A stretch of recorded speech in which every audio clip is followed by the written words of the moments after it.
سامعین، قبل ازاں کہ میں اگلے مہمان خطیب کو آواز دوں، اس خوشگوار فضا کا تھوڑا بہت لطف اٹھاتے ہوئے جی چاہتا ہے کہ اپنے بھی کچھ اشعار آپ کی سماعتوں کے حوالے کروں۔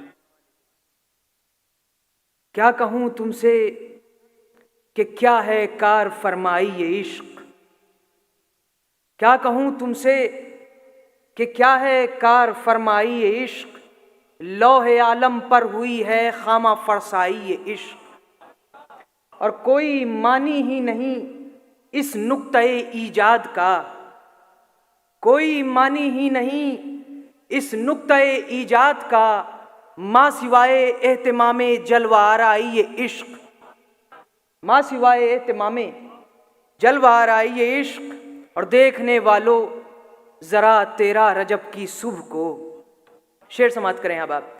دیکھنے والوں ذرا تیرا رجب کی صبح کو، خانہ کعبہ میں دیکھو نقش آرائی یہ عشق، خانہ کعبہ میں دیکھو نقش آرائی یہ عشق، اور خود بخود کعبہ کھلا بنت اسد کے واسطے، اس کو کہتے ہیں جہاں میں کار فرمائی یہ عشق، اس کو کہتے ہیں جہاں میں کار فرمائی یہ عشق، اور بستر احمد پہ سو جانا علی کا ہائے ہائے، بستر احمد پہ سو جانا علی کا ہائے ہائے، سارا عالم تھا شب ہجرت تماشائی یہ عشق، سارا عالم تھا شب ہجرت تماشائی یہ عشق، اور عین سے نام علی ہے، عین ہی سے عشق ہے، عین سے نام علی ہے، عین ہی سے عشق ہے، اس سے بڑھ کر اور کیا ہو عزت افزائی یہ عشق، اس سے بڑھ کر اور کیا ہو عزت افزائی یہ عشق، اور وہ تو کہیے لاج رکھ لی می سمیت تمار نے، ورنہ ہو جاتی سرے بازار رسوائی یہ عشق، ورنہ ہو جاتی سرے بازار رسوائی یہ عشق، اور کچھ بنٹھن کے ذکر مرتضیٰ کرنے لگا، اور کچھ بنٹھن کے ذکر مرتضیٰ کرنے لگا، جب سے کاظم ہو گئی مجھ پر پذیر آئی یہ عشق، جب سے کاظم ہو گئی مجھ پر پذیر آئی یہ عشق۔ حضرات، ہماری فہرست میں اگلا نام ایک بہت ہی معزز اور معتبر ہستی کا ہے، میری مراد ہے عزت مآب آغا سید روح اللہ مہدی صاحب سے۔ آپ جموں کشمیر کے ممبر آف پارلیمنٹ ہیں، اور اس وقت شری نگر لوک سبھا حلقے کی نمائندگی کرتے ہوئے رکن پارلیمنٹ کے فرائض انجام دے رہے ہیں۔ آپ کو اپنے بے باک موقف، انصاف پسندی، تعلیم کی اہمیت کے فروغ اور اتحاد کے علمبردار کے طور پر دیکھا جا رہا ہے۔ میں آغا صاحب کی خدمت میں دست بستہ گزارش گزار ہوں کہ ڈیس پر جلوہ افروز ہوں اور اپنے پرشکوہ انداز میں آج کی اس مجلس کو مخاطب فرمائیں۔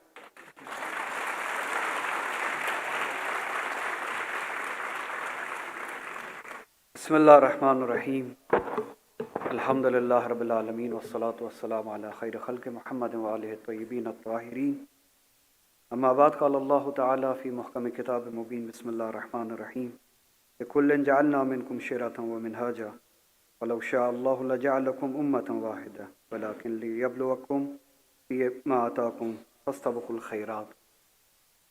میں منتظمین کا بہت بہت شکر گزار ہوں، اور آپ سبھی کی خدمت میں اور مہمان جو مخصوص یہاں پہ تشریف فرما ہے سلام عرض کرتا ہوں۔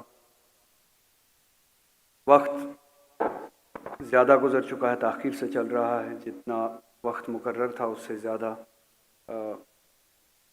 یہاں اس سے پہلے باتیں ہوئی، اور اس کے بعد بھی مجھے لگتا ہے 3-4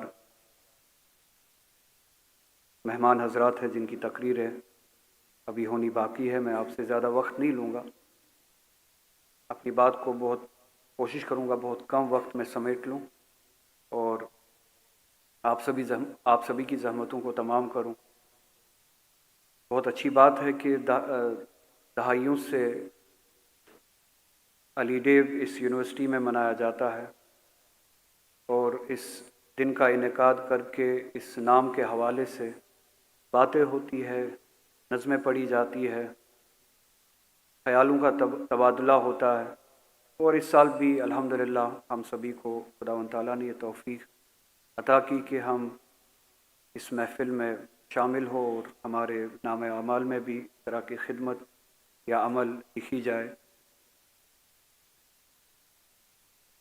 بہت ہی خوبصورت نام ہونے کے ساتھ ساتھ عجیب نام، علی۔ اس کے نام کی محفلیں بھی لگتی ہے، محفلیں لگواؤ ہجوم کھڑا ہو جاتا ہے۔ اور عجیب بات یہ ہے کہ یہی نام جس کے نام سے محفلیں بھی لگتی وہ آج بھی اتنا ہی تنہا ہے جتنا کل تھا، اس زمانے میں جب کنویں کھود کھود کے اپنے چہرے کو چھپا کے اس کنویں میں غم کے آنسو رو۔ وہ تنہائی تھی امیر المومنین علی۔ عجیب نام ہے، عجیب ذات۔ خدا کے مقابلے میں کھڑا کر لو محفلیں لگ جائے، اور اسی علی کو خدا کے لیے کھڑا کر لو اکیلا پڑ جائے۔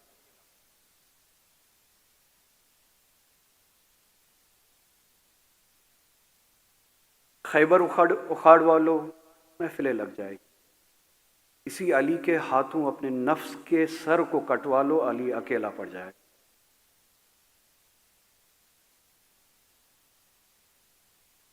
ایک خدا ہے جس نے عدل و انصاف کا تصور قائم کرنے کے لیے ہمیں اس دنیا میں خلق کیا اور کہا کہ بے انصافی مت کرو، بے ایمانی مت کرو، بد دیانتی مت کرو، ظلم مت کرو۔ ایک اسی خدا کے مقابلے میں ایک کھڑا کیا گیا، قائم کیا گیا دیوتا نما علی ہے، جو یہ کہتا ہے کہ جو بھی جس چیز سے بھی منع کیا گیا وہ سب کچھ کرو، میں ہوں، میں جنت دلوا دوں۔ تمہاری غلطیوں کا خریدار میں ہوں، بس جہاں پہ میرے شعر سنائے جائے داد میں ہاتھ کھڑا کر لو، جنت میں دلوا دوں گا۔ تمہاری ساری ناانصافی معاف میں کروا لوں گا، تمہاری ساری بددیانتی معاف میں کروا لوں گا، ساری کوتاہی معاف میں کروا لوں۔ عجیب نام نہیں ہے، عجیب شخصیت نہیں ہے۔ میں نے جو آیت آپ کے سامنے تلاوت کرنے کی جسارت کی، ہندوستان میں اس آیت کی آج بہت زیادہ ضرورت، بہت زیادہ۔ لِكُلٍّ جَعَلْنَا مِنْكُمْ شِرْعَةً وَمِنْهَاجًا، تم میں سے ہر کسی کے لیے ایک طریقہ، ایک شریعت، ایک منہج، ایک راستہ قرار پایا ہے۔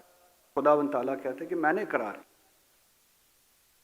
الگ الگ راستے، الگ الگ شریعت، شرعتوں و منہج۔ وہ جو پہلے زمانے میں ہندوستان میں کہا جاتا تھا نا کہ خدا کو پانے کے ہزاروں راستے ہیں، جسے ہم شاید ہندو تصور مانتے تھے، ہندوازم کا فلسفہ مانتے۔ قرآن اس تصور کی تائید کرتا ہے، یہ کہہ کے کہ لِكُلٍّ جَعَلْنَا مِنْكُمْ شِرْعَةً وَمِنْهَاجًا، الگ الگ راستے ہر کسی کے لیے مقرر ہم نے قرار کیا۔ اگر ہم چاہتے، اگر خدا چاہتا کہ تم صرف ایک امت ہو تو اس کے دست قدرت میں تھا کہ تم سبھی کو شرق سے لے کے غرب تک، شمال سے لے کے جنوب تک، یورپ سے لے کے ایشیا تک، ایشیا سے لے کے امریکہ تک، ہر کسی کو ایک قسم کی امت بنا لیتا۔ اس کے دست قدرت میں تھا، بے شک تھا، میں کوئی شک نہیں۔ خداوند تعالیٰ ایک فلسفہ، ایک تصور بتاتے ہیں کہ یہ جو تمہیں الگ الگ راستے دیے گئے، الگ الگ منہج دیے گئے، الگ الگ شناختیں دی گئی، شریعتیں دی گئی، لِيَبْلُوَكُمْ فِي مَا آتَاكُمْ فَاسْتَبِقُوا الْخَيْرَاتِ، تاکہ تم لوگوں کو جو عطا کیا گیا ہے اس کے ذریعے تم سبھی کو آزمایا جائے۔ اور آزمائش کیا ہے؟ فَاسْتَبِقُوا الْخَيْرَاتِ، تم اچھائی میں ایک دوسرے سے مقابلہ کرو۔ ہندو، مسلم، عیسائی، بودھ، جو بھی ہے، جین، ملحد، شیعہ، سنی، فاستبقوا الخیرات، یہ منہجیں بنانے کی اجازت خداوند تعالیٰ نے دی ہے. یہ راستے بنانے، یہ راستوں کے ذریعے خدا کو حاصل کرنے کی اجازت خدا نے دی ہے. بس ایک شرط پہ کہ ایک دوسرے کے ساتھ مقابلہ کرو بہتری کے لیے، خیرات کے لیے. To excel, compete within yourself. اسلام کسی کا سر کاٹنے کے لیے نہیں آیا، کسی کو الگ کرنے کے لیے نہیں آیا. یہ جو ہندوستان میں آج کہا جاتا ہے کہ اسلام کمپیٹیبل نہیں ہے، مسلمان معاشرے کے ساتھ کمپیٹیبل نہیں ہے، مسلمان اور اسلام اور ہندوستان کی یا اس طرح کے معاشروں کی ہمیشہ جنگ ہوتی رہے گی. یہ اس طرح کے ماحول میں پتہ ہے کس کی ضرورت ہے؟ اس طرح کے ہندوستان میں، اس طرح کے ہندوستان میں اس مفسر قرآن کی ضرورت ہے جسے علی کہتے ہیں، جو آج بھی تنہا ہے، جو آج بھی تنہا. اب تفسیر کرائے کوئی قرآن سے، قرآن کو ہندوستان کے سامنے کوئی رکھے جس میں انسانیت کی بات ہے، فاستبقوا الخیرات کی بات ہے، competition to excel for the betterment of the society, society کی رشد، ایولیوشن، ارتقاء کی بات ہے. اب یہ تفسیر کون کرے؟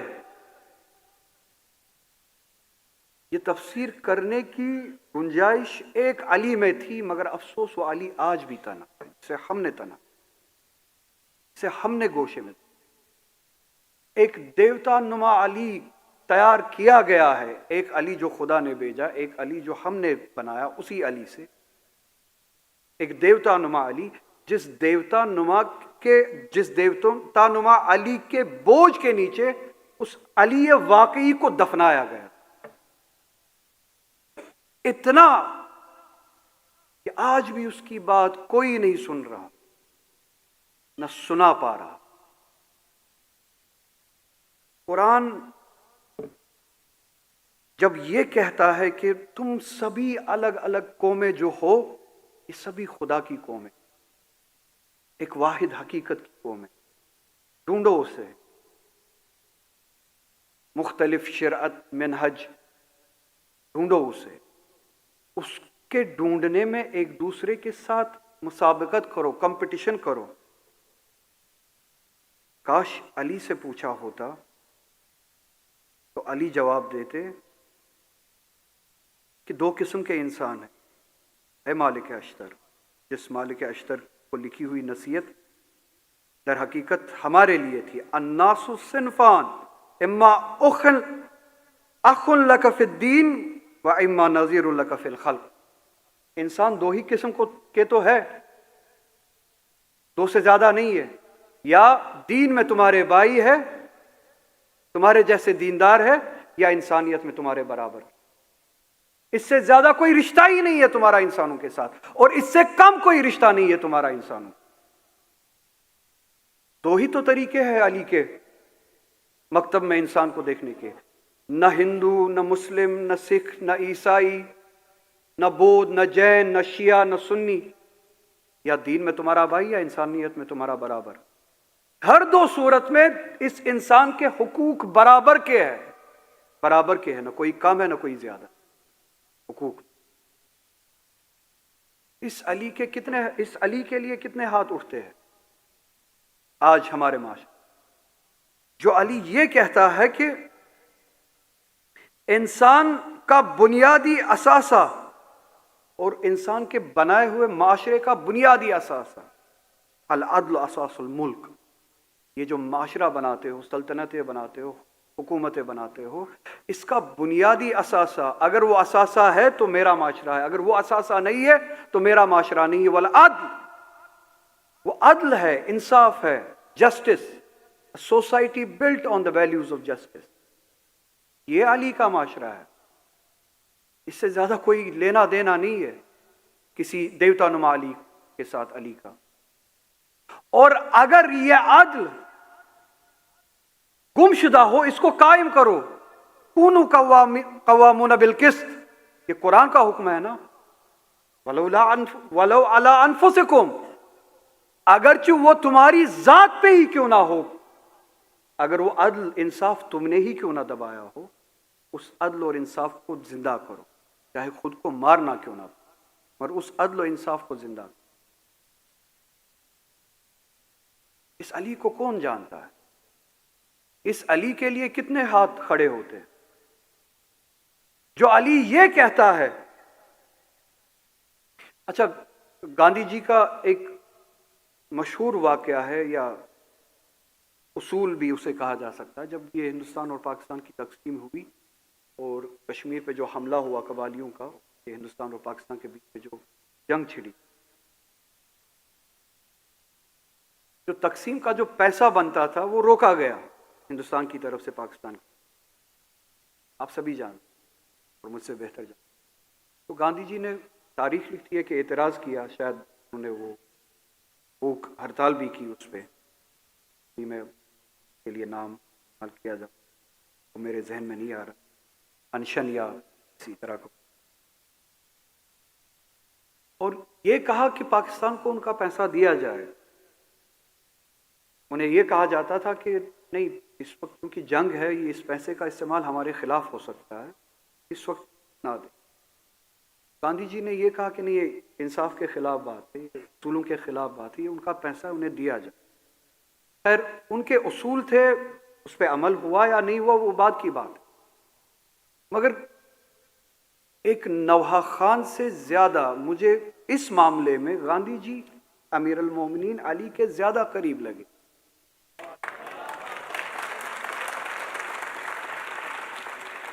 چونکہ خوارج نے جب تلوار اٹھائی علی کے اوپر، جب علی کی حکومت تھی، تاریخ گواہ ہے کہ ایک دینار بھی علی نے خوارج کا نہیں روکا جو حق بنتا تھا خوارج کا جنگ کے زمانے میں.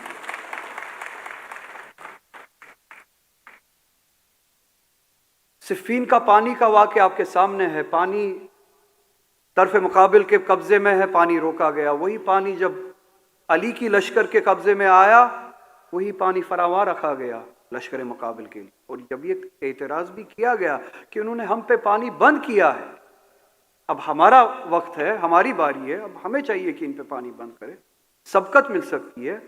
امیر المومنین علیہ السلام نے کہا خبردار، میں انصاف اور عدل کے قیام کے لیے کھڑا ہوا ہوں، اپنی ذات کے لیے نہیں، نا انصافی کے لیے نہیں، بادشاہت کے لیے نہیں. عدل، انصاف، اصول، جہاں پہ عدل قائم ہو، نا انصافی دفن ہو، وہ معاشرہ، وہ علی، اس علی کے چاہنے والے. اگر ظلم ہو، ظلم اور ظالم کے ساتھ دشمنی، مظلوم کے ساتھ کھڑا ہونا، یہ شعار ہے، اصول ہے علی کا. ہم سبھی آج ہاتھ کھڑا کریں اور اپنے گریبان میں جھانک کے دیکھیں کہ دنیا بھر میں ہمارے ملک کے بشمول جتنے بھی مظالم ڈھائے جاتے ہیں جہاں پہ بھی، چاہے وہ ہمارے ہی ہاتھ سے کیوں نہ ہو، کتنے ہاتھ اٹھتے آج اصول کے ساتھ اس ظلم کے خلاف، چاہے وہ دنیا میں ہو، چاہے ہمارے ملک میں ہو، چاہے ہم کتنے ہاتھ اٹھ پاتے ہیں اس ظلم کے خلاف جو شعار ہے، اصول ہے علی کا، جو مقصد ہے علی کا. ہم نے ایک علی تیار کیا ہے جس کے قریب آنے کے لیے شیعہ ہونا ضروری ہے، اس کے معجزوں کو ماننا ضروری ہے، منقبتیں ضروری ہے، اس کے دیوتا نما ہونا ضروری ہے. جبکہ بات یہ ہے کہ وہ ان سب چیزوں سے بالا تر ہے، عدل و انصاف کے قیام کرنے کے لیے، قائم کرنے کے لیے جو ذات خداوند تعالیٰ نے اس زمین پہ دے دی ہے. اگر ظلم کے خلاف کوئی زبان اٹھنے سے کتراتی ہو، اگر ظلم کے خلاف کوئی ہاتھ اٹھنے سے کتراتا ہو، وہ 1000 بار لاکھ بار بھی علی کے منقبتوں پہ واہواہی کے لیے اٹھے، علی کا اس سے کوئی سروکار نہیں۔ اس لیے وہ والا علی جو دیوتا نما ہے، اس کی آج بھی محفلیں لگتی ہے، جس کی منقبتوں پہ، معجزوں پہ، دیوتا نما کہانیوں پہ آج بھی محفلیں لگتی ہے۔ اور وہ والا علی جو یہ کہتا ہے کہ اگر کہیں پہ ظلم قائم ہوا، تم کھڑے ہو جاؤ اس کے خلاف، تمہارا ہاتھ، تمہاری زبان، تمہارا وجود اس کے خلاف تھا، وہ علی آج بھی اتنا ہی تنہا ہے جتنا کل تنہا۔ اللہ تعالیٰ ہمیں توفیق دے، ہم اس علی کو پہچان پائے اور اپنے وجود میں اس علی کو جگہ دے پائے۔